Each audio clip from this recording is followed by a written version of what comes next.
All right, so we're live. Welcome everybody to Penang React Meetup 4. This is our fourth meetup currently. My name is Jian, in case you didn't know. I'm one of the co-organizers for React Penang.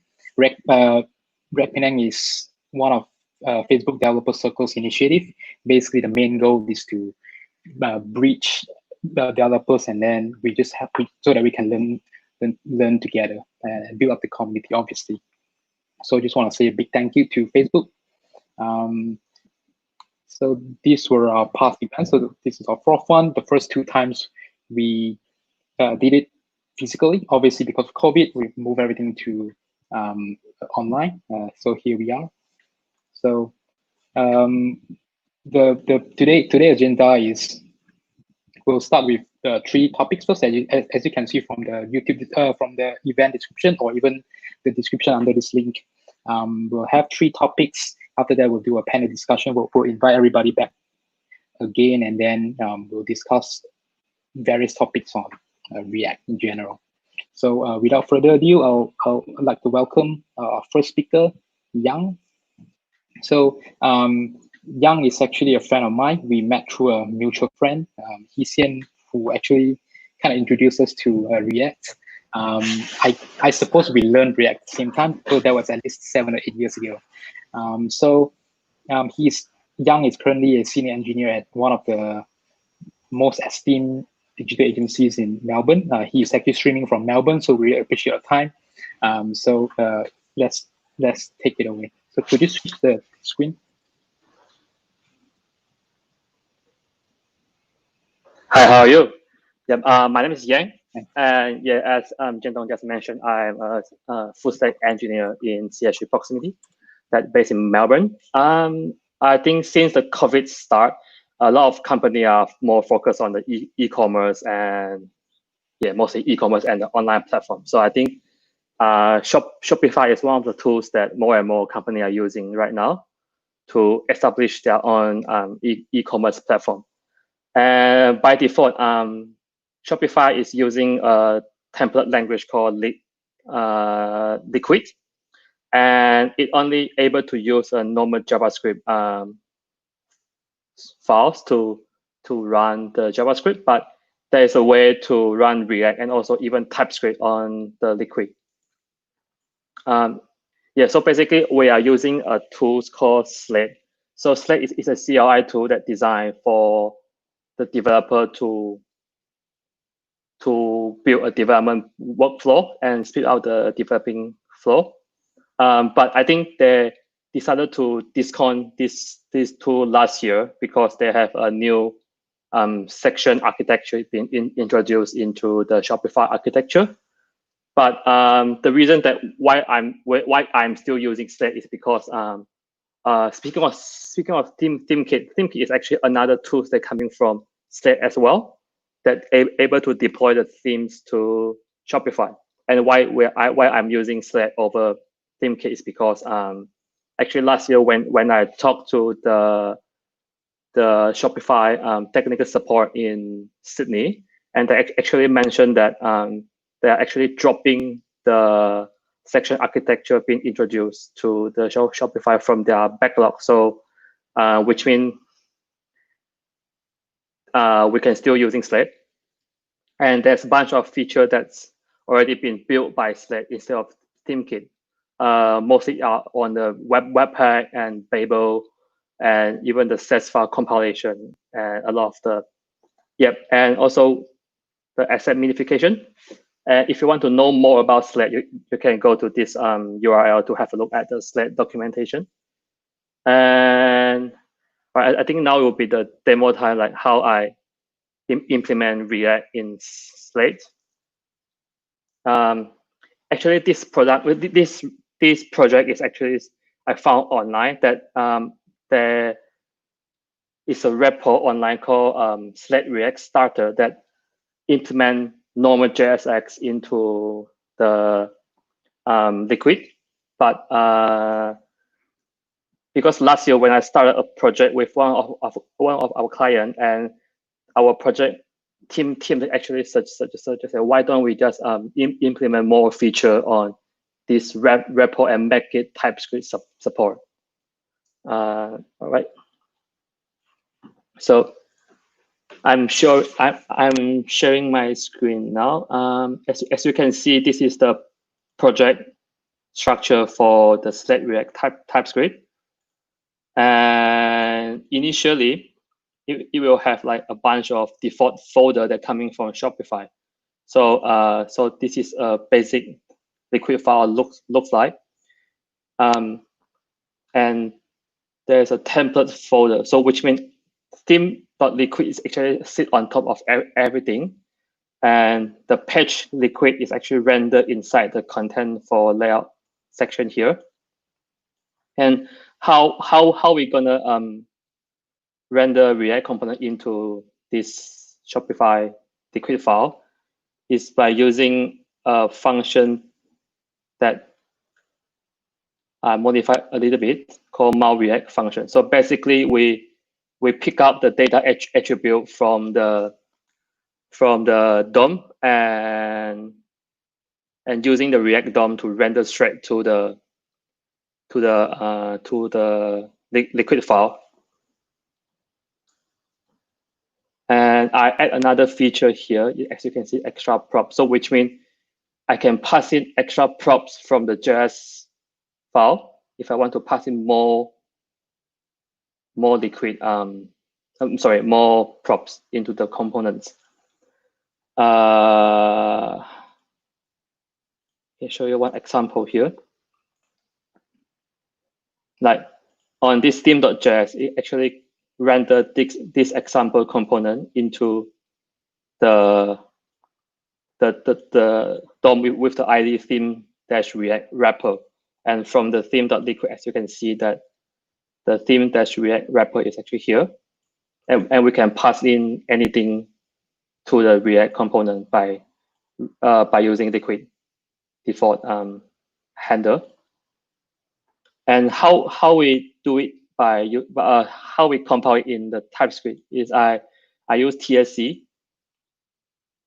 Sorry, 1 second.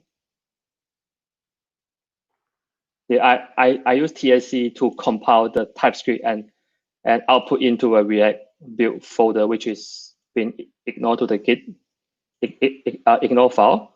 And after that, in the theme.js, I can actually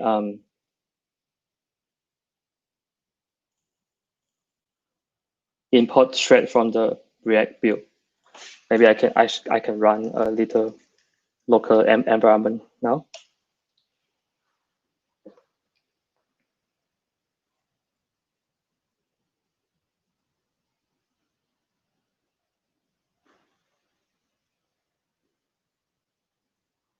There's a question: how do you usually do deployment? Says for update. So so maybe I show the end file. So so what my how should I explain this? So in this end file, we need to create a theme ID here, which will point to the normal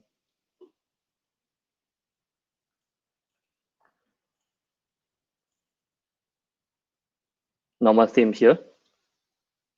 And how should I deployment? So basically, I use a CI tool called 𝐃𝐞𝐯, sorry, to deploy to the Shopify theme.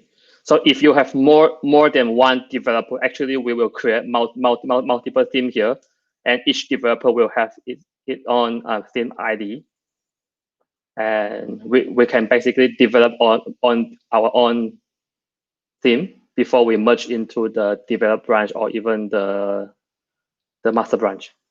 And the CI tool will just pick up the master branch and use the default 1 second, the default deploy tool from Slack tools to deploy based on the env configuration. All right. As you can see here, when I first run, you can see this React component is this part is actually rendered from the React components.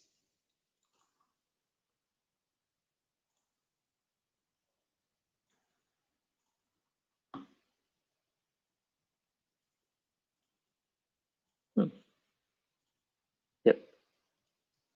Here, I actually don't have much to demo. Do you guys have any question? I will try to explain.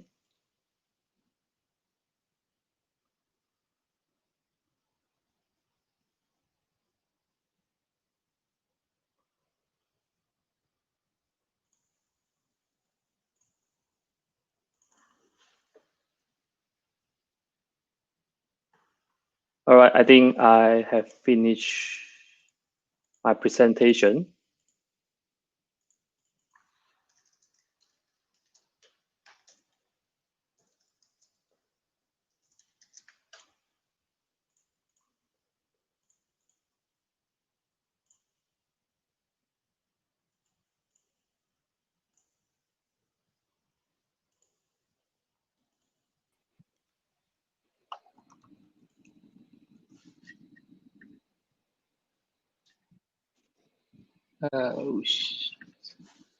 Hey, sorry, I think I was right.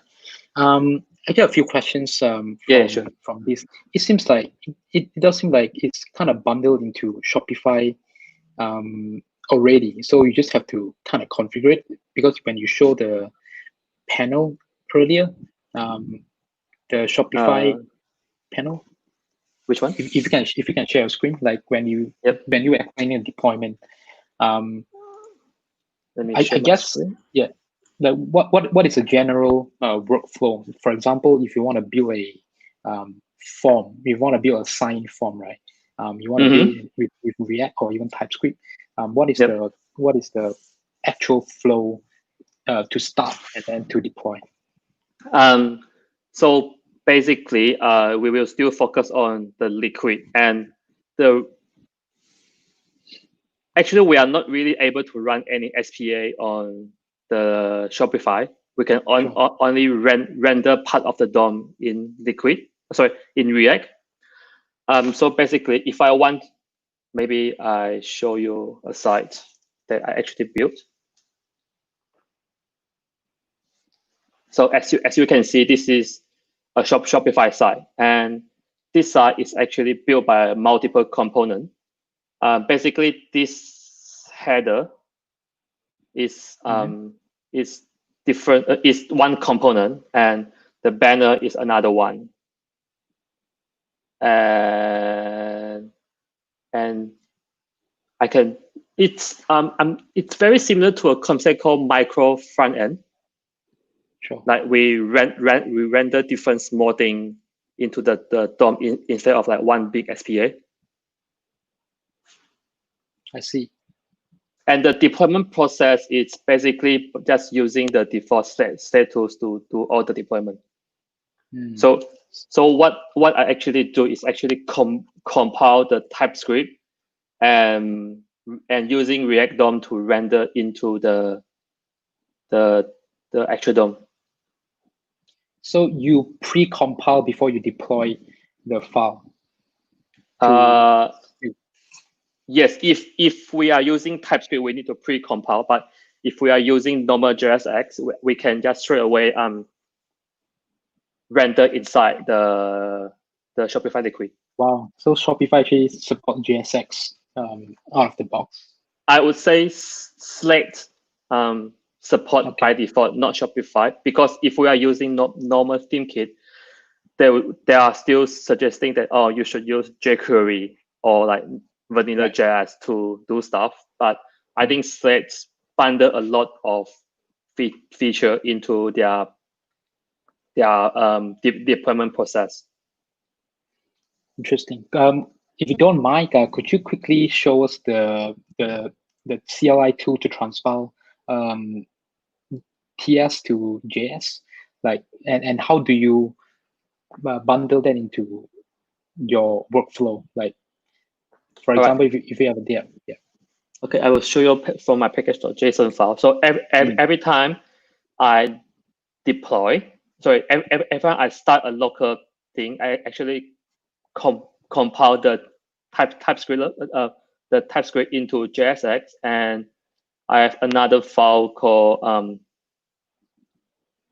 watch React, which is using TS node and use this tsconfig.compile.json to actually watch for the React file changes and do the compiling live. I see. Yep. Because by default, state tools actually have its own watcher, but it's only for JSX. Okay. So basically, what we need to do is we need to watch the TypeScript file ourselves and compile it, and output to the React build folder, which will be picked up by the default Slate watch tools. I see. So when you're ready to deploy, then you just run Slate tools build, which is yum build or npm build, that will call Slate tools to kind of transpile that into JSX files, and then you use the CLI tool to upload into Shopify theme. That's very interesting. And sorry? I was just wondering, is that actually a lot of people doing that? The reason I ask, because I've never really used Shopify in depth, other than just tinkering around. Just like to know, is that something that is super common, or is that something that React developers love to use? I started my first React Shopify project early last year, and when I started, I only found one repo on GitHub that actually doing this. And I think I'm not sure Australia, but I think in Melbourne, we are the only one. So we are the first one to start React on Shopify. But I think and last year, JB Hi-Fi actually start their own Shopify site by using React as well. I see. Interesting. Yep. And we can also further extend this repo by implementing some pre-render, which will improve the SEO as well. Yeah, in case you guys didn't know, JB Hi-Fi is basically a electronics shop, like one of the biggest electronic shops in Australia. So, like Harvey Norman. Like Harvey Norman, yeah, basically. So interesting. So just funny story. We a few years back started to integrate WordPress with React as well, just so that just because React is so easy to use, so fast, and then you can build components at once. But when we started, we couldn't find a lot of documentation as well. But now people are starting to use it. I can actually see online guides where how people set up and stuff. So I'm very interested, and I'm looking forward to see more and more people using React or TypeScript in Shopify. Yep. Speaking of WordPress, actually there is a React framework called Frontity that I think they just launched last year. So you can quickly spin up a WordPress theme that built by React. Oh, very nice. Could give it a try. All right. Let me check if there's any questions online. Oh yeah, well, Nathan's asking, using React in Shopify actually improve the performance, or is it just better for development flow? I would say both. It actually improved the performance for loading. Because when we first load, we actually don't need to load a lot of stuff, and we can load the rest by using JavaScript. And also, it also create a better development flow for the developer.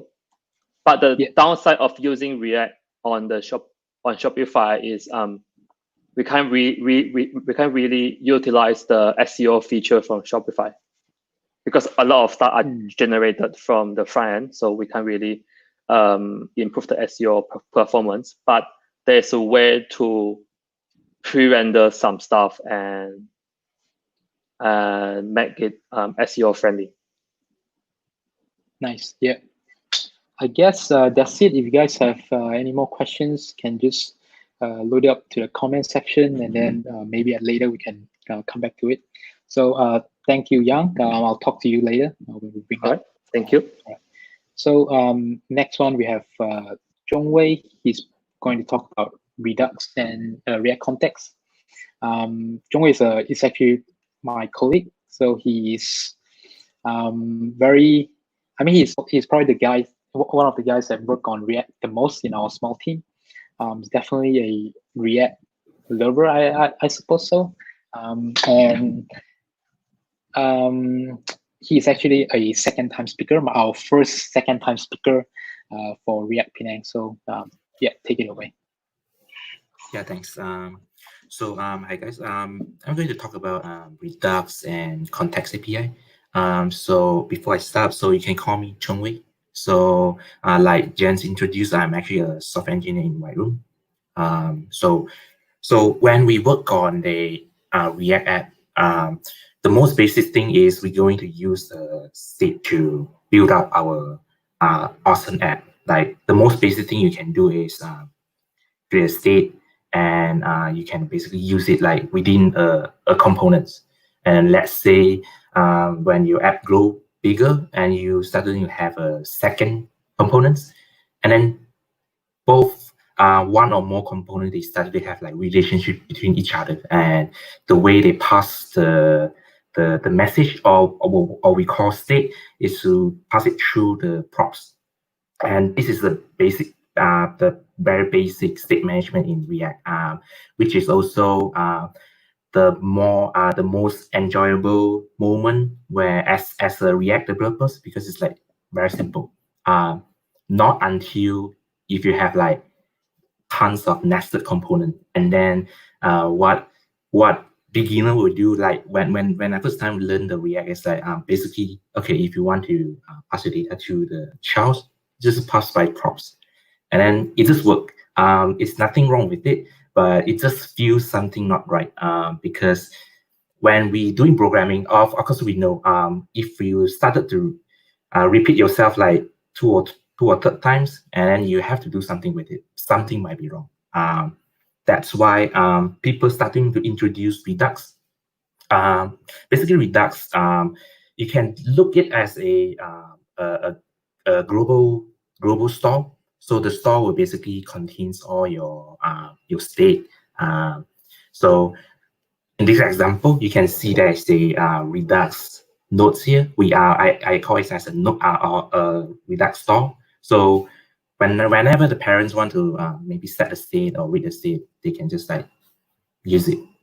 So your child can use it. You don't need to pass through props. So basically, you can technically pass nothing through the props. So basically, each individual component will basically just subscribe to the Redux store. So it's just like when you're doing programming, it just works if you define a global variables. Yeah. So it looks awesome, right? Solves pretty much like the most annoying problems. But what's the problem? So the first problem would be I still struggle with it like nowadays because whenever I'm starting to start a project, I will always look at my previous project and then try to copy as much as the Redux template because it's really there's tons of boilerplates you need to write in, and even the structure itself. The next thing will be you need to install package. So in React, if you want to use Redux, you actually have to install two packages. One is Redux, the other one is React Redux. So some of you might not know, Redux is actually not a React kind of things. It actually can be used in a lot of platforms like Angular, Flutter, you name it. And the other one is it's difficult to learn at first. This is very true as a beginner because you have to learn what is they have something called a reducer kind of things. Yeah, it's tough for beginner to learn. And last one is it's kind of lead you to write unshareable components. And yeah, I will show you why. So imagine you have a login form. Let's say this is a component ideally can be shareable to other places, like you can use it for sign up form, sign in form, etc. And then in this case, if we want to integrate with Redux, some people will do something like this. They always rely on Redux to do all the logic. So basically, the email field will just subscribe to the Redux, set and read, same to the password, and then our login button basically just to dispatch an action like login, and Redux will just do all the magic in behind the scene, and this is the problem. Let's say you want to reuse this component in other projects. It is a very common scenario, because you don't want to write, because let's say you already have an awesome form, you write it in other project before, and you want to reuse it. You will face a problem, say that that component is like highly coupled with the Redux, and if you really want to share it, you have to kind of like take up all those listener, something like this, Redux listener, which is you need a lot of work for that, which is a bad thing, happens quite a lot of to React developers. So next, I'm going to talk about the context API. So to describe what it is, we can just go through the documentations and you just read the first line. So the context basically provide a way to pass the data or state through the component tree without having to pass the props down manually in every level. So as you can see, the description already like say that, okay, you can just use the context to solve the problem we have before, right? So we no need to pass down through multiple nested components. So I can show you how they actually use it. They have an example here. So let's say okay, let's say you want to have a theme context. It can be a light theme or dark theme. So basically, what you do is just define a context, and then in your parents component here, basically you just like set a provider, and then you just pass in the value you want to pass down to the child component. So in this case, it's dark. So it'll pass. So there's a children called toolbar, and then toolbar is basically just act like the nested components, and then they have a theme button. So the theme button is going to utilize the theme value, which in order and yeah. So Redux context is not something new. It's actually been in the Redux ecosystem for quite a while. Just that most people use it to build library instead of using directly in the app. But recently they kind of introduced some new features to the context, which makes writing React app is writing the context API much more simple. So I can show you before they update to the latest versions, right? In order to consume the states, right, you have to do something like this. If you want to use the state, you have to do something like consumer. So you just say that, okay, I want to use the context, and then you'll get a value, and then you can start do your awesome logic here. And then when you look at this syntax, right, it's kind of ugly to me because I don't like this kind of syntax, because it makes your React code harder to read, while you have to wrap the whole thing into a callback function kind of things. Yeah. So ever since Facebook, the React team announced a React hooks, things started to change. You can start to see a lot of blog posts regarding to, is it Redux going to dead? Is it context going to replace Redux? It is because of the hooks. It makes your codes even easy to read. Right. So let's say this use context. So basically, you just like I do have a this is a sample. So basically, you just define your own. You define a context, and then basically you define a state. You have value and set value, and then you want to pass these two things to the child. And then basically you just use the context provider, and then you pass in whatever you want. So the value here can be anything. It can be as simple as a string, number, or an object. Just up to your creativity. I mean, based on your logic you want. So my component is basically served as a nested component. And then the my text will basically just to subtract to the value and then render it out. And then the my button basically just to use the set state.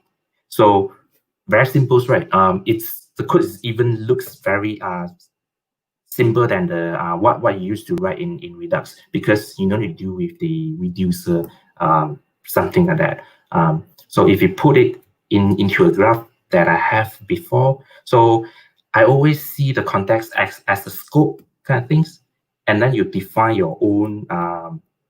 I would say the things you want to share across your within the scope. So it can be a value, a set value, and then your parents or all the childs can be just like subtract it and then use the value inside this, the value that we have in the context scope. So you start to think, okay, this basically just exactly the same as what I have for the Redux graph, right? Except for the scope thing. If you take out the scope, it's exactly they exactly the same. But it's not only that. If you look at the Hook API, they have something called the use reducer. The reducer is basically just another alternative for you to handle. To handle more complex state. So they also have a description here. If you're familiar with the Redux, you're most likely going to know how it works. So if you look at the code here, right, it's very similar. You have like initial state, and then you define your reducer and all your action type, etc. And then when you use it, it's just like dispatch, and then just tell the reducer, say that, okay, what are the action I want to dispatch? Exactly the same thing. So you can actually use this with the context, and basically you can mimic, like, I would say like 80% of the Redux code, which is awesome, right? But why? If you try to look at the React Redux, they're actually using the context under the hook. So you're starting to have a question. Okay, since the Redux is actually using context, why I don't just like ditch the Redux and then just straight away use the context all the way? So you don't need to download any external package to handle that, right? But that's the reason why you might want to stick with the Redux. So the first thing, the dev tools. So the Redux team actually provide a really awesome dev tools. So you can do stuff like time traveling. So instead of restart your app and then go through the flow again, you can actually like they have like sometimes like a playback bar, so you can drag back and forward to create like a time travel debugging experience. And the next one is the extensibility with middleware. So you can actually using middleware like React tongs, React Saga, etc. So with those tools, you can actually, with those middleware, you can actually move all your, majority of your business logic to the Redux. So your React components basically just deal with the UI logic. It's almost similar to MVC design patterns, sort of. You basically just separate out your business and UI logic. And it also prevents some unnecessary renders. So what this even means. So I created a example. So this example is actually using context API. So what the apps actually do is whenever you write something here, and then you can choose, okay, I want to add to list A or list B. And then when you click it, you just add it. If you click B, just add it to a list B. Okay, so what I'm going to show you, I just show you a pic of the code. So basically, I'm using the reducer with the context. So we will have a initial state, which will have a list A, array, list B, and then reducer. It's just as simple as an action called add A, the other action called add B, and it will just like append the string value into the array. So I also define an action. So just because I'm used to in Redux way, you always have an action and then define all the action types and what are the value you want to pass in. So just simplify our code. So as I mentioned, you create a context, and then here you just like create your reducer here based on the initial state and then your reducer, and then basically you just pass into the context provider. So it will the component, the child component in this parent will able to use the reducer. So the content here is actually renders the content components. So you can pretty much ignore the use memo for the purpose of demoing, because I just want to make sure that the content is not going to re-render whenever they something change here. So the content is basically like 3 components: list input, and then 2 lists. And the list input is basically just to I'm going to use a dispatch system from a reducer, and then whenever user click on the add button, we just going to based on the type and then whether I want to dispatch the add A action or add B actions. So very simple. And the list A and list B are actually just to subscribe to the list A. For list B, you will subscribe to list B. And then basically just to list out all the items inside. And then I have a log here just to demo that this component will get, whenever the component get re-rendered, it will just like print out the log. Okay, so if we go back here and we refresh the page, you can see the list A and list B is rendered, which is acceptable because this is what all the React will do, right? Because the component first get mounted for the first time. And if I will type something here, I just type A and I add it, and you can see something happens. The list A is the one that only changes, but the list B got rendered. If I do the same for list B, same thing happened to the list A. You might try to see something like, okay, it might be something wrong with my code because of the parent get re-rendered or something else. For just to proving that, I'm going to remove all the subscriptions in list A. So I'm not going to render anything from the context. So now the list B will be the only one we're going to subscribe to the list. So if I do something like this, I try to refresh the page. All right. I wanted to enter into list B, and you can see the list B is the only one got rendered. You can actually using the React tools to record down the profile, and you can I can actually do it right here. So I'm typing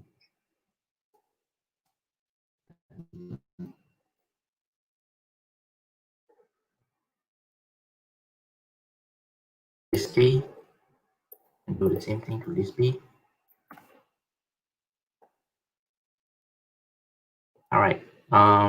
So whenever the component is highlighted, which means it got re-rendered.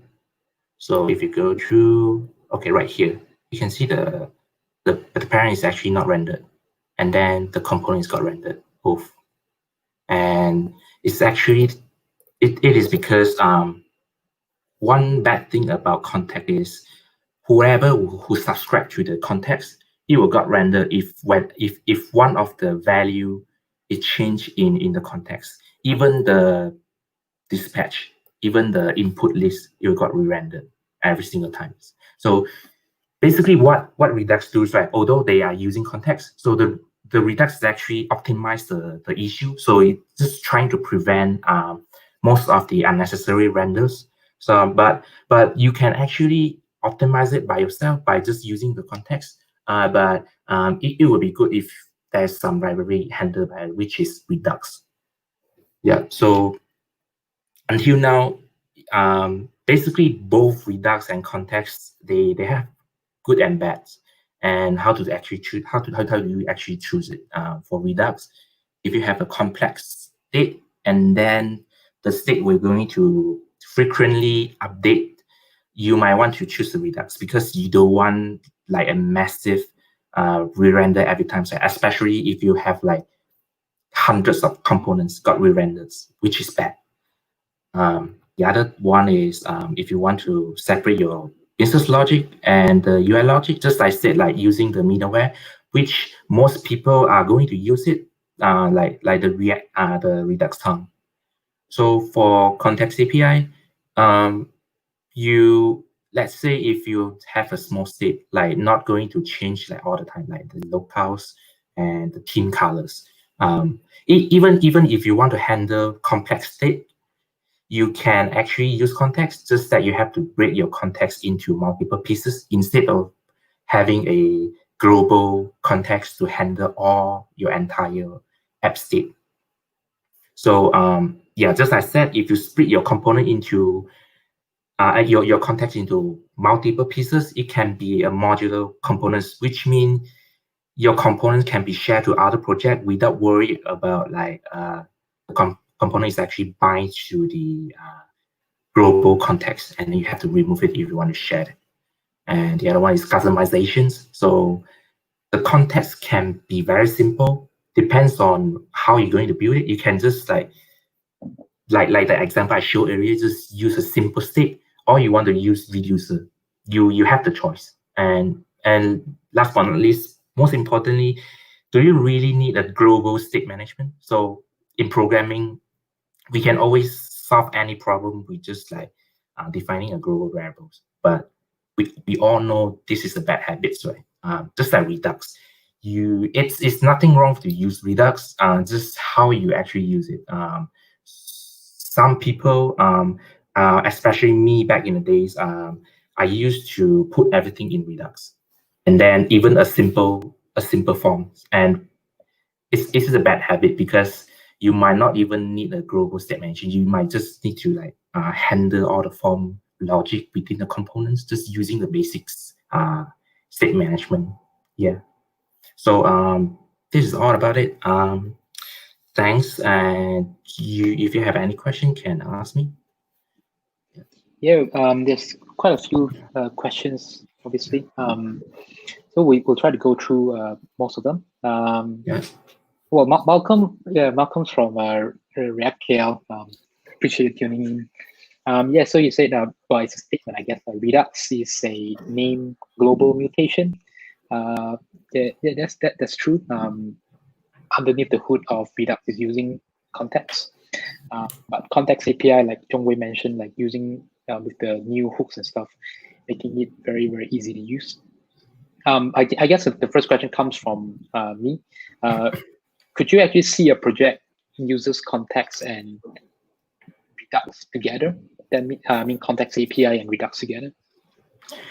So far I haven't found a example or any existing website or projects that using both Redux and context at the same time. Because if you already have a Redux, most likely you're going to just utilize the Redux. You don't want to do something like you have a Redux system to handle your like a global state, and then in some part of your app you use another context, which is basically another set of system, I would say, and then to handle the thing. So you basically just make your project, your team confused about things you build. So you don't want to worry about there's actually two state management system within the app. We don't want that. So normally you just like keep one state management method with you. Yeah, I agree. It's more so like personal preference and team preference. Yeah. I mean, definitely people can use both. If you want to lean towards one, like you want to take out the context API. If your team prefer, or if your personal preference. But at the end of the day, they are just tools where people can choose whatever they want to use it whenever they feel comfortable. I guess the next question is from Albert. Could you see the thing? Could you put the question to the screen? Well, basically, is storing email and password input forms to Redux state. All right, you'll see it on the screen. Let's see. I guess this is a more it's a question to Redux. Sorry, Redux state also have to use this special. So the example, the login form that I showed earlier on, right? That's if you're using middlewares like React, React tongues or React sagas, right? You're most likely going to store your login. I mean, the login API call into Redux instead of inside your components. So it's quite common to have a dispatch Redux actions to actually call the login API. So just to separate out your business logic from your components. Cool. Yeah, the next one is does context API support real-time updates from Firebase database? And can you see the question on the screen here? Yep.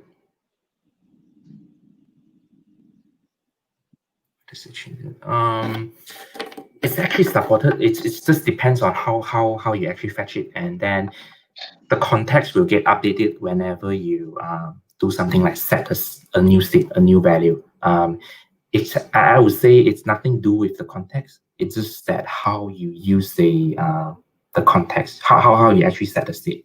So if I would say normally when you use Firebase, right, you can able to get the data in lifetimes, and whenever a new data came in, you will call a Firebase callback, and then in the callback, you basically just set the state, and then the context will basically just broadcast the new state to pull that out, whatever the components that subtract to the value.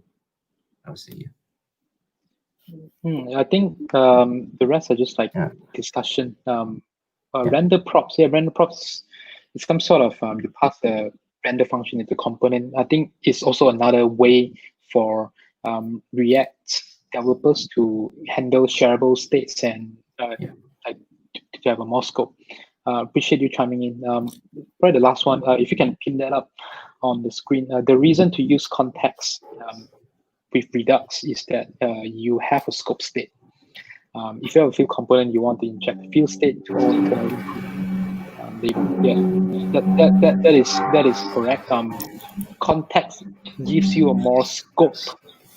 Perhaps Redux is kind of like global. So yeah, that was I guess that was the feedback on the answer that you just given regarding to Redux and context API. Yeah, exactly. I actually work on one of the project. I'm actually starting to adopt the context fully. So I use the context as a scope base. So if let's say the login form, basically I want to use some sort of like a global state, but not like the app level of global state. I just want to share across within the login form. You can actually wrap the form into a context. So all the logic will only goes inside the context. So you can actually take the component and use it in other projects. It just works. Yeah. I think a couple of years ago, before hooks came out, met one developer. I think he works in the large companies, MNC companies as well. So he's a senior React developer. He told me that he didn't understand Redux. He never used Redux on his team or even throughout his career. He said purely use context, and then that actually lightened up me to say, oh, context is actually powerful. That's where I realized, and that's where I actually started looking into context more and more. Anyways, appreciate your time. We'll bring you in later. The next one, Sure. thanks, Chung Wei. Next one, we can invite 𝐃𝐞𝐯 to the screen. So 𝐃𝐞𝐯 is also a second-time speaker, if I remember correctly. He is one of the co-organizers as well. Definitely a React enthusiast. I'm a React lover. Every time I learn something, if I never heard of a library or whatnot, I would hear from 𝐃𝐞𝐯. So take it away. Looking forward to your presentation. So yeah, thank you, Chen-Tong. Yeah, I think last time I've sharing in React Penang Meetup, it was a second meetup. I was sharing about the concurrent, it's also called the concurrent. What's it? The concurrent. What I can't forget the name already, but still under experiment mode. So so yeah, today I will have a sharing about the design system with React and Storybook. So I've been not really coding React front end about 6 months. So so throughout this time, I have shared my share my own experience, knowledge on design system, what I understand about design system. So the material and also those code base are basically from the frontend master course called the design system, taught by Emma Bostian. So yeah. Okay. So you might ask, what is design system? So design system is kind of like a component library style guide. It's basically describe how your component should look like and the theme saw of the thing. So you might ask why design system is important. So okay, the first thing, speed. So if you have your design system has been established, so when comes to development phase, you can actually code it.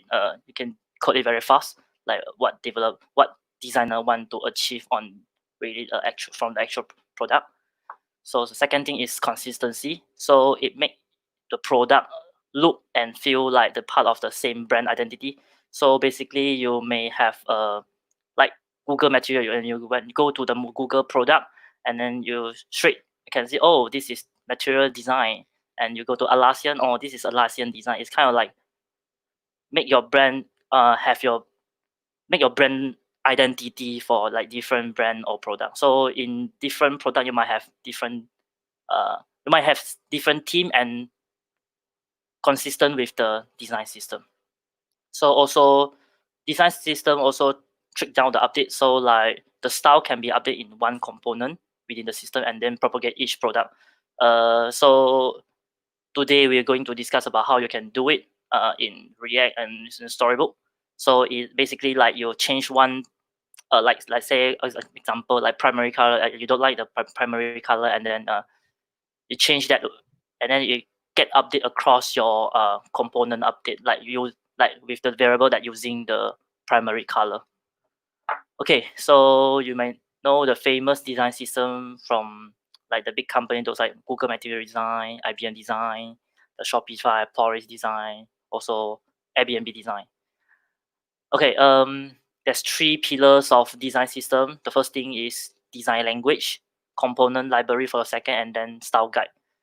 So the first thing we will discuss about design language. So design language is about the color of the theme, the typography, the typography from like across from the header 1 until header 6, header 5, header 6, and grid when you want to do some responsive design. So this is most probably the design language. And the UI kit is about the component library we use in the product, like button, input, model, navigation, footer. So the component library is like you can do design system in any component library like Vue, React, Angular, Ember, but it brings the advantage of you can do it as a reusable component from benefit from this framework and library. And also the technology way you can use it is like a CSS in JSON, like JS like style component and emotion. And if you don't want to use this like you also can use like CSS pre-processing like SAS, LESS to achieve the to describe the design system in your code base. So also, if you're not using those technology from above, you still can achieve the same result by using the CSS naming architecture like BEM, like block element bountifier CSS naming architecture. It's just using pure using CSS like to describe the design system. So come to style guide is like we got some technology to use is like Storybook and Invention to like try to like document the UI you're using in your component library. So when developer or like a designer they want to straight to you to see your result, like no need to like code have a new project and then import the library. That just use Storybook can basically show the what's the state, what's the button or what's the component you can do. Also like and Invention also can do the same thing. So and the tools and the library we're going to use today is like a Figma and Query app, style component, and Storybook. So today we not really get deep into what design system is like because I'm not a designer, and so we'll just have a very brief overview on the design language we discussed just now. So yep, and actually I did go through this call by learning the design system with Emma Bostian. So it's really good course. So basically most of the material that I share today is from this course. So yep, and this demo time. Let me share my screen. Okay, the first thing first, we can go to the Figma that I created. Okay, so basically you can choose from the color you want, and then this is a color that I choose from the website called Colors. So basically it's like you can generate the color scheme very fast by just start generating, and then you just press space, and if you don't like this color also you can space, and then you just change a different kind of color scheme when you like it. And you can go through some setting here. I remember it's not here. Yeah, the color balance, and you can set like Pretatomia kind of color you can setting here. So basically you can like lock the color if you like this color, and then make some changes on the color schema you want. So once you have done from the colors, and then you can fill the color inside the Figma that I just closed it just now, accidentally just now. Basically it's from here. So you can fill it up the color here, and then when it comes to the neutrals color, is like you can fill it from white to black as the color. You can put like the number, the greater the color more darker when darker. So basically you can have your text with black, and when some color like very light, you can have some text inverted to show your text color.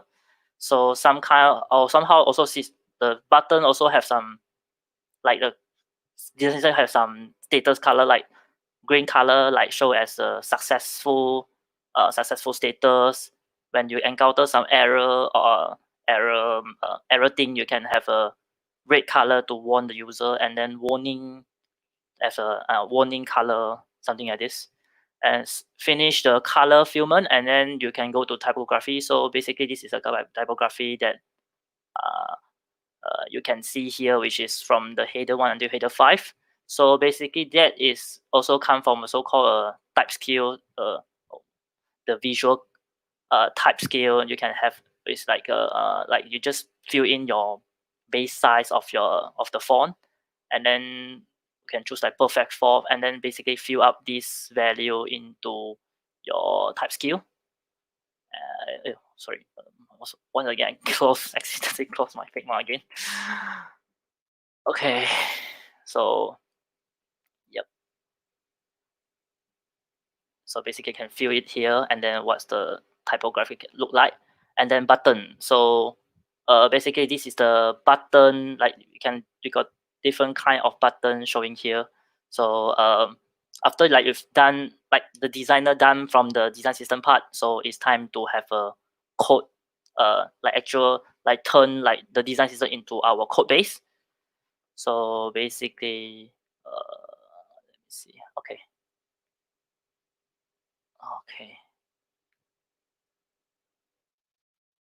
So basically, this is the project from the course. So first thing first, like we know, you can see that. Okay. We go back to Figma. So the first thing first is to fill out the color inside the code base.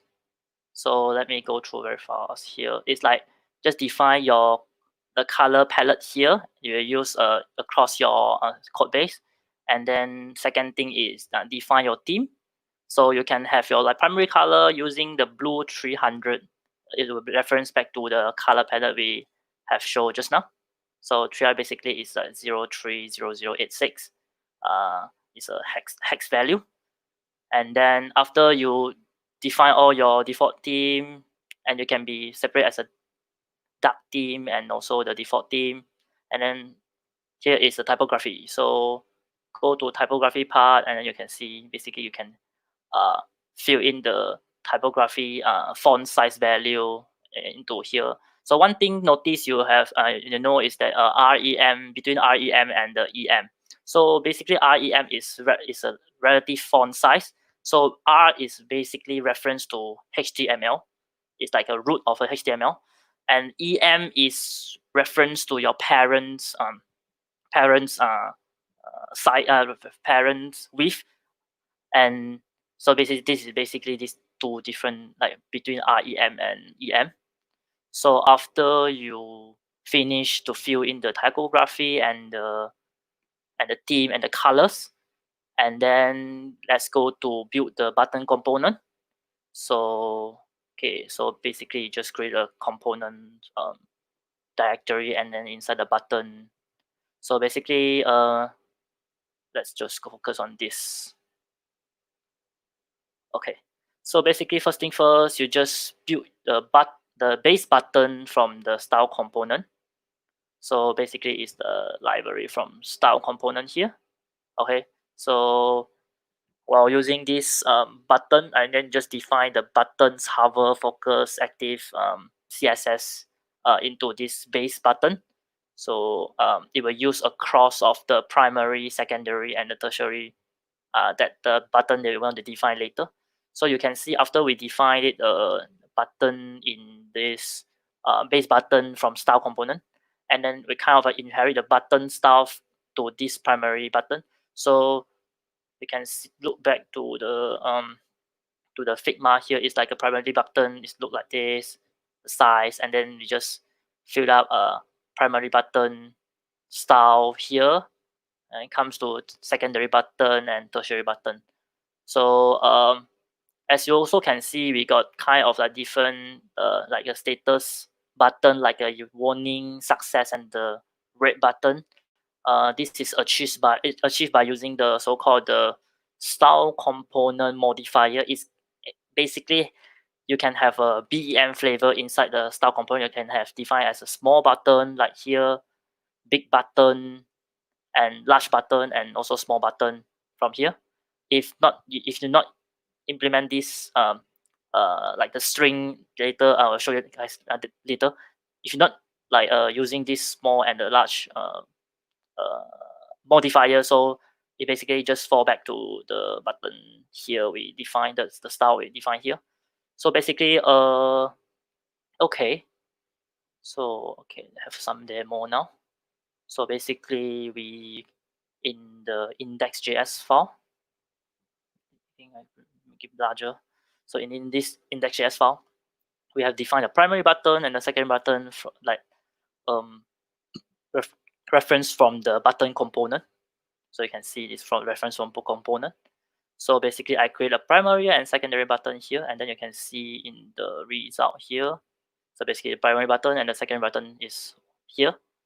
So okay, so like just now I was saying, well, you can also like have a modifier with the style component by using the style component modifier. So what you need to do is that after you have defined the, oops, something wrong. Okay. So after you have defined the modifier here, and then apply it to the style component from across the primary button. So basically just wrap this apply style modifier with this button modifier object. Okay, so basically you can have a input some string, like let's say, okay, modifiers equals to, okay, I want to have a like a warning button. Oops.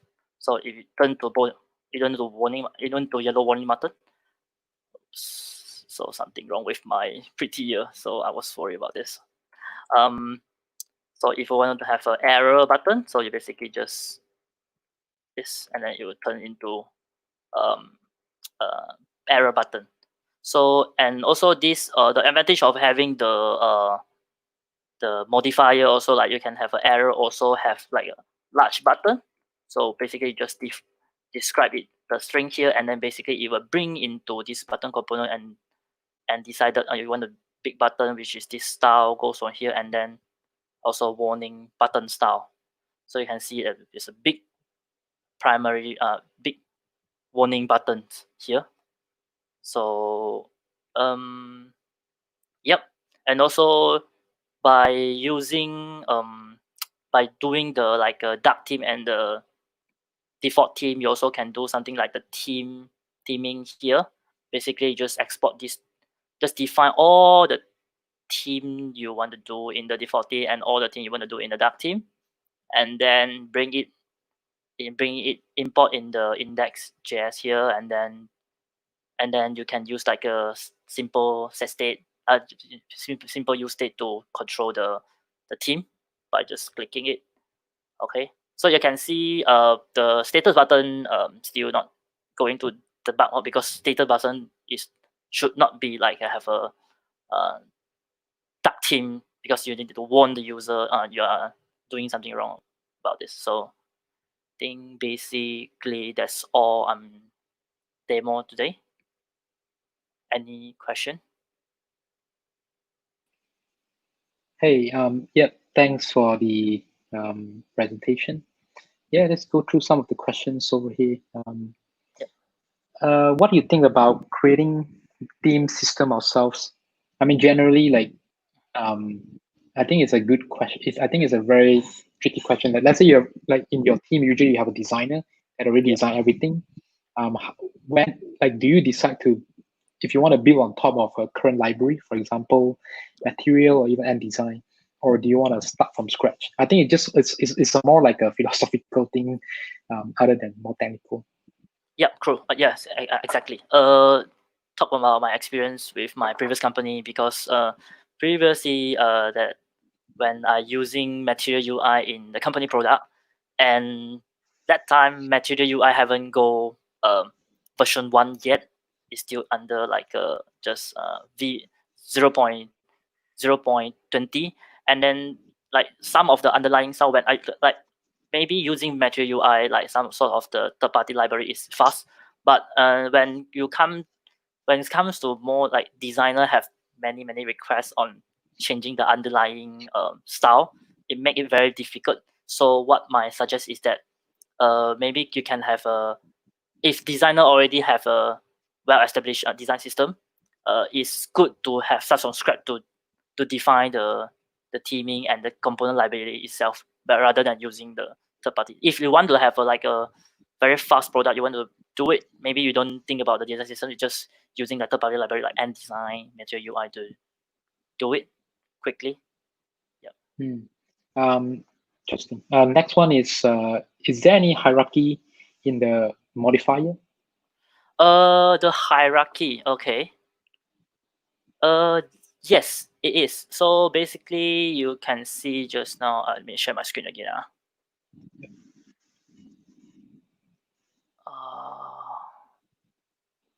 Can you see my screen? Okay, cool. So basically, back to the index.js, the modifier I put it here is basically will load this error style, and then only they go to the large. So it's kind of like is based on the. I think is it. Am I actually answering your question? It's like you do the style from left to right. It's not my question. So I don't really know. I have limited experience in Storybook in general. Although our team recently integrated into one of our projects, and we can actually see the benefits from it a lot. But I think so. Yeah, I think that's what he meant. Yeah. We can move forward. Yeah, sure. How do you handle responsive elements? Do you put it as one of the modifiers, or the responsive one? I didn't cover the responsive here. So basically, if you want to do some responsive thing in CSS and JS, probably you're using media query or the grid you define in the component, and then you just make it responsive, because I don't have an example and never tried that before. Yeah. Since you're using style components, I think you're correct. I don't know too much about it too, but I think since we're using style components, any media queries have to be in that component.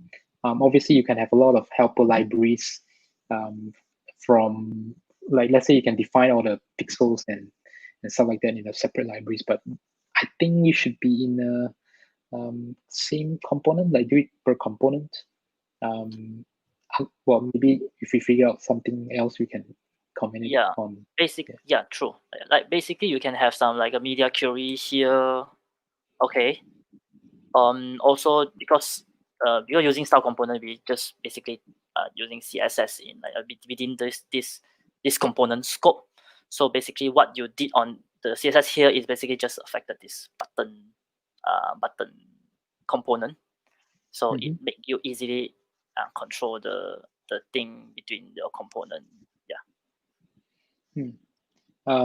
Let's go to the last question from Albert. Does the design system built in the project, in this project, only meant for React app? Let's say if you have something else. Oh yes. Actually, design system not only mean for React. Because today I just show you the way to how you can like translate the design system into like in the React component base. We can do it in Angular, Vue, and other like a single page application, as long as it got the benefit from like the component based architecture. Yeah. So basically is you can use SARS, you can use Beam, like block element modifier, like WordPress or other native HTML, CSS, JavaScript project. It's not only like using just the benefit of using the CSS in JS, like style component or emotion. You can basically like you can do some inheritance from the base button, and then the primary button basically just inherit from the button, and then you can extend the style. Yeah, one of our projects are from we're using on React Native, so pretty cool.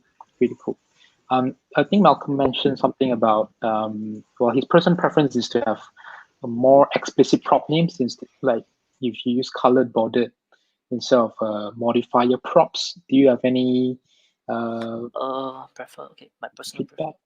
My personal prefer to have a more specific. Okay, you can do that. Because this is because what my experience before is that when I start having development as a software engineer in front end, I don't know about those design system and the styling thing. So what I did initially is just copy the hex CSS value into across the component that I use. But when come out to I want to modify my modification, I have to like modify it all. So previously I don't have any experience on the CSS naming architecture, also the inheritance thing on between the styling. So I think going through this course and it's led me to easily to style my component and doing work as a developer to maintaining the components. Nice. Yeah, thank you for sharing. So everybody, we brought back everybody back to the picture, just to have some sort of panel discussion, I suppose. Like, do you guys have any thoughts on the other two topics that you have participated?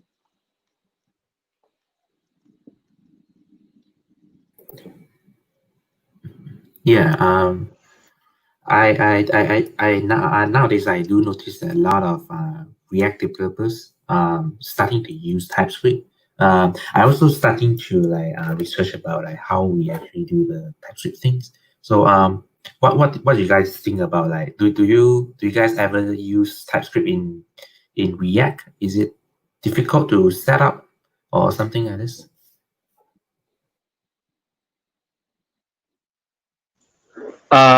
No, I think TypeScript is pretty straightforward to set up through Webpack.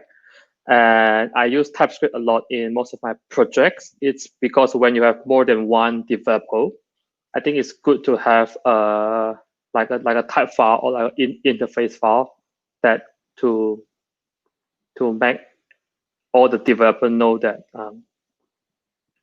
what the type they actually need to pass in for the individual function, or they can even create the type file first before they create the function. I think I use a lot of TypeScript.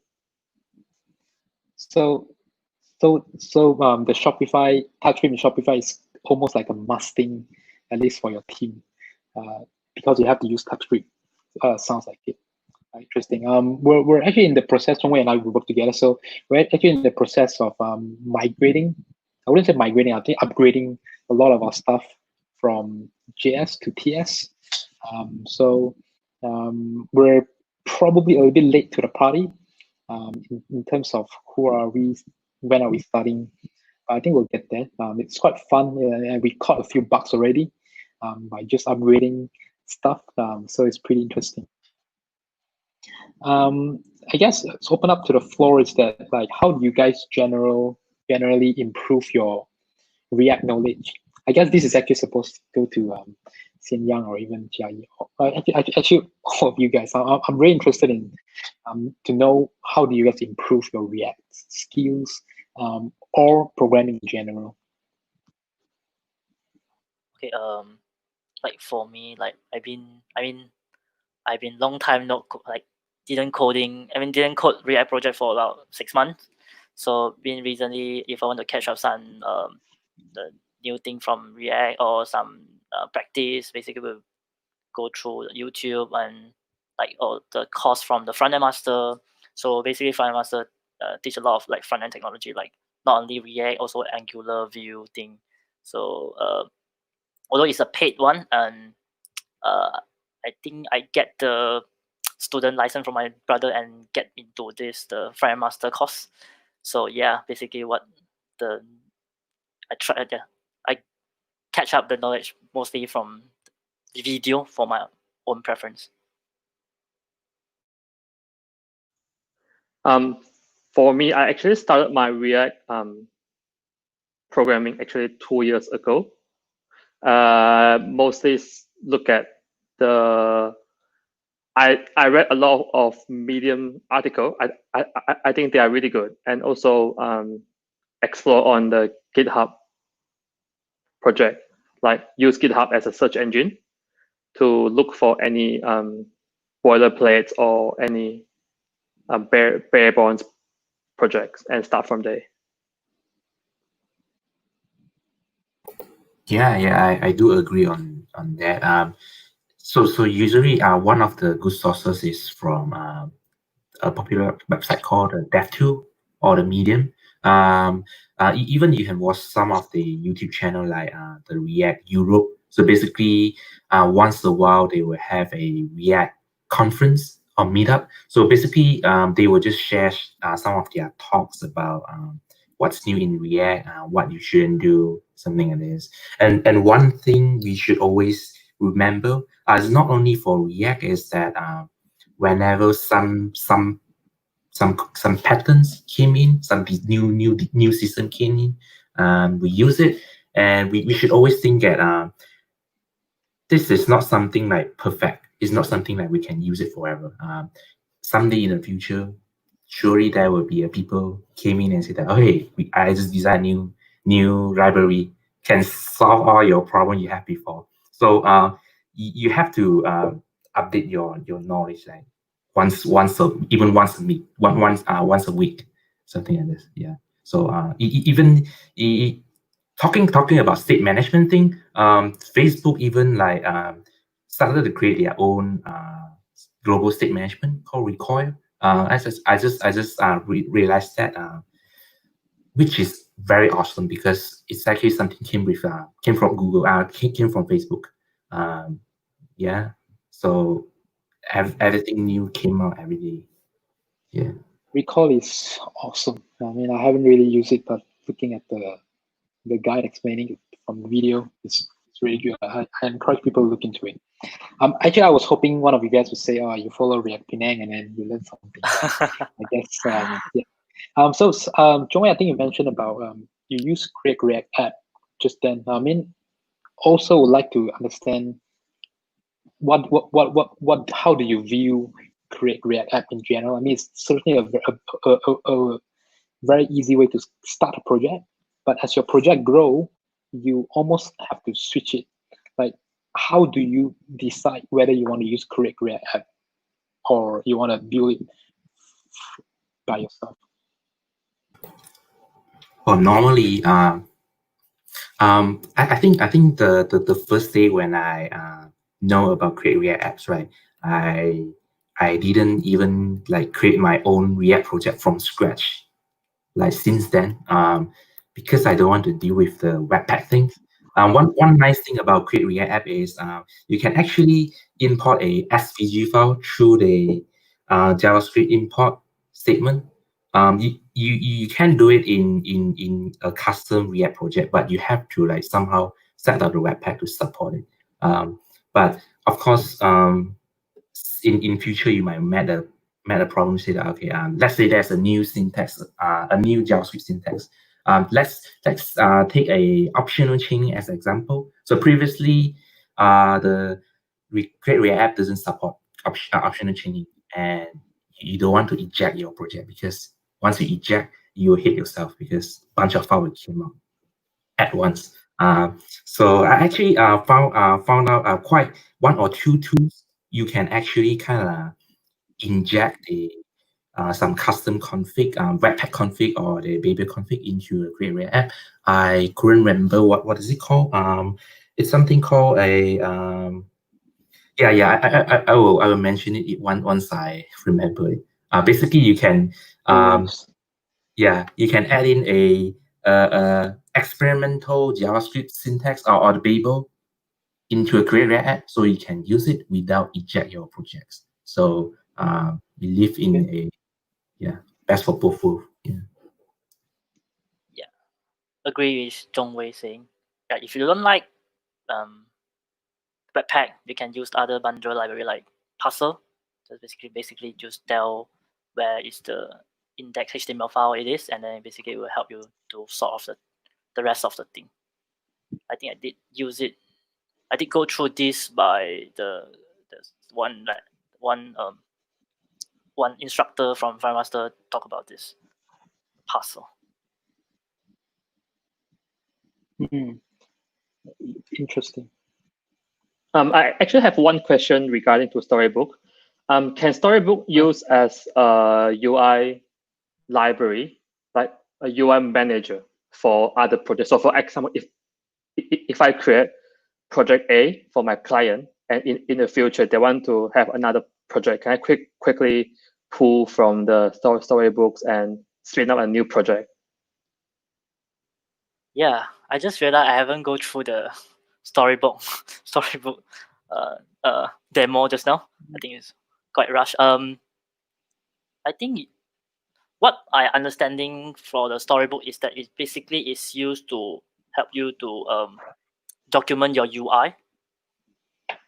Really? Okay.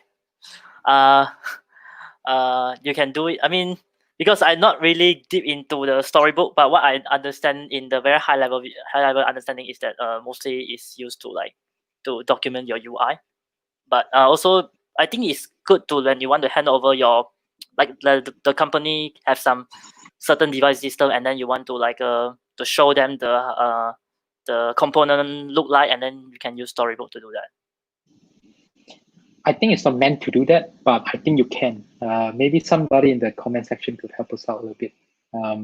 But I think you can in some ways. Like at some point you could kind of bundle it into a separate project, and then everybody use it, and then you can build on top of it. I'm not too sure.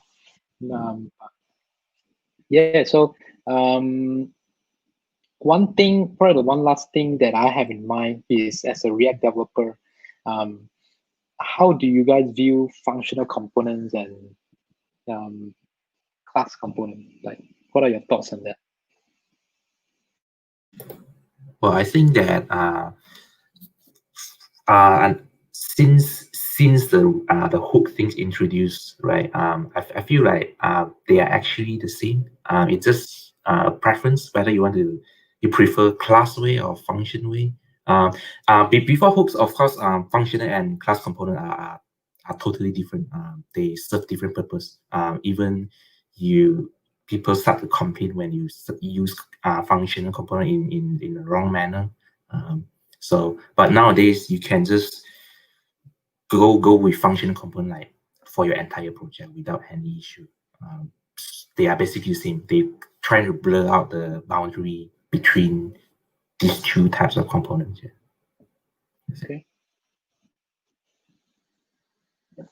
Any thoughts now? Any thoughts you have? Yeah, Malcolm saying that don't use, unsolicited opinion, don't use class component anymore. Right. Yeah, I think we have a shout out to KL React. So apparently they have a talk, I suppose, next Tuesday. So I think 8:30, right? 8:30 on Facebook Live as well. If you guys are interested in TypeScript, like us, I'm particularly very interested in learning what are the best practices and stuff. I think one of the topics also mentioned about accessibility, basically just to cover, just to not handle, but take care of people if like they have, what's that called? If they are blind or for example, like people that are not normal, or even that disabled people. In Malaysia, in general, I don't really see a website. I don't really see websites that handle that particularly, but in most Western countries, maybe Jan can chime in on that as well. Accessibility is one of the biggest things when you develop website. Speaking from my experience, our apps, I think two of the apps that I developed when I was in Melbourne, they have to be WCAT, which is WCAT 2.0 standard. So very interested in joining there. And you guys, we're closing. If you guys want to say something.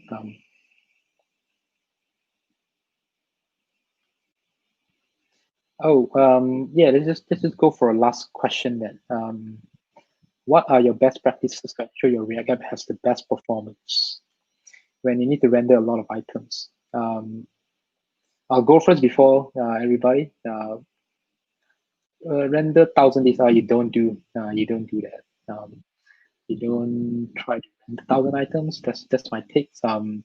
If you want to do it, you can kind of handle it per frame. So whatever users see, you render that. Whatever users don't see, you handle that.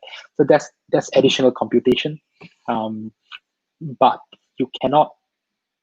Depends on the browser compatible as well. You can actually look at the browser engine to see how they. You can actually benchmark it, see how do you handle. How well do they handle a lot of items? But 1,000 plus, I think, is still heavy. Some people even load in millions of table cells. In one of our projects, we load in millions of table cells, because we want to show massive tables, and the DOM just died. So we actually did a frame through React. We through any language if you want, but we built a frame. Whatever user see, we show that. Whatever user don't see, you don't show it. Anyways, you guys have any feedback on that question?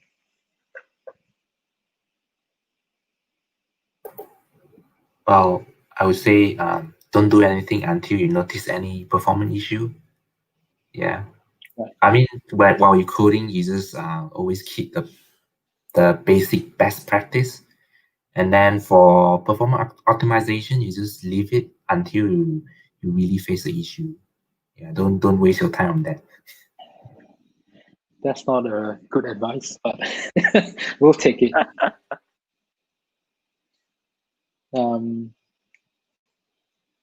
Is that all right? I think that's it. Really welcome. I really appreciate your time sharing to the community and whatnot. Again, shout out to KL React. I definitely going to tune in. But just want to do some advertising over here. We'll pass it back to 𝐸𝐸. 𝐸𝐸 is a developer circles, Facebook developer circles in Malaysia. So we'll let him close the stream. Thank you. Thanks, guys. Take away, 𝐸𝐸. Okay. So thank you for the React meetup for June 2020. For closing, we'll be doing a lucky draw for those who leave questions and comments in the live stream. So these are the names that I collected from the comment section. So let's start. So this will be giving for the 20 ringgit 𝐃𝐞𝐯 voucher. Okay, 𝐶𝑖𝑛𝑔. So congrats, 𝐶𝑖𝑛𝑔. So we'll be contacting you through Facebook Messenger, and then we'll go from there. So he's not in Malaysia, you know that. So Yeah, you should generate another winner. You should generate another winner. And you are in Malaysia, then you able. I think we lost. Let's pick another one. Let's pick another one in case we have oh shit again. Let me remove after the draw. Pick another name. Start. See whether it's there. Malcolm. Oh. Okay. So if 𝐶𝑖𝑛𝑔 is not reachable, then the voucher will go to Malcolm. So this is just a backup. Okay. So then we are confirmed if the first one doesn't went through. Okay. So I think good job for giving out information about React. So hope to see every one of you in the next meetup. Thank you, everyone. Have a great day. Bye-bye.